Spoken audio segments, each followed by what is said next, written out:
പതിവ് പോലെ തന്നെ ലഭിക്കുന്ന ഏത് അവസരമാണെങ്കിലും തന്റെ രാജ്യത്തിന് വേണ്ടി 100% സമർപ്പിക്കുക എന്നുള്ള ആ ഒരു കർത്തവ്യം സഞ്ജു സാംസൺ ഇന്ന് ശ്രീലങ്കയ്ക്കെതിരായ മത്സരത്തിലും ഭംഗിയായി തന്നെ നിർവഹിച്ചിരിക്കുകയാണ്. അഞ്ചാമനായി ക്രീസിലെത്തിയ സഞ്ജു സാംസൺ 23 പന്തിൽ നിന്ന് 39 റൺസാണ് ഇന്ന് നേടിയത്.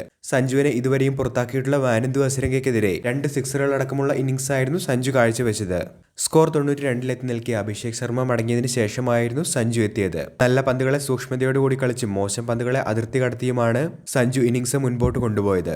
ഇതിനിടയിൽ T20യിൽ സഞ്ജുവിനെ ഏറ്റവും കൂടുതൽ തവണ പുറത്താക്കിയ വാനന്ദു അസരങ്കയ്ക്കെതിരെ 2 വീതം 6ഉം ഒരു 4ഉമാണ് സഞ്ജു നേടിയത്. ഒന്നാകെ 3 സിക്സറുകളാണ് സഞ്ജുവിന്റെ ഇന്നിംഗ്സിൽ ഉണ്ടായിരുന്നത്. ശേഷം ദസുൻ ഷാനുകയ്ക്ക് വിക്കറ്റ് നൽകിയാണ് സഞ്ജു 39 റൺസുമായി മടങ്ങിയത്. തിലക് വർമ്മയ്ക്കൊപ്പം നിർണായകമായ 66 റൺസിന്റെ പാർട്ണർഷിപ്പിലും സഞ്ജുവിന്റെ ഇന്നിംഗ്സ് ഇന്ന് ഇന്ത്യൻ ടീമിന് കരുത്തായി മാറുന്ന കാഴ്ച തന്നെയാണ് കണ്ടത്.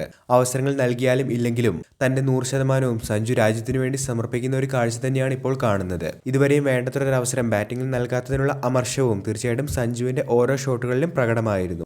വീഡിയോ അവസാനിക്കുന്നു. പുതിയ ക്രിക്കറ്റ് അപ്ഡേറ്റുകൾക്കായി ചാനൽ ഇപ്പോൾ തന്നെ മറക്കാതെ സബ്സ്ക്രൈബ് ചെയ്തു വെച്ചേക്കുക.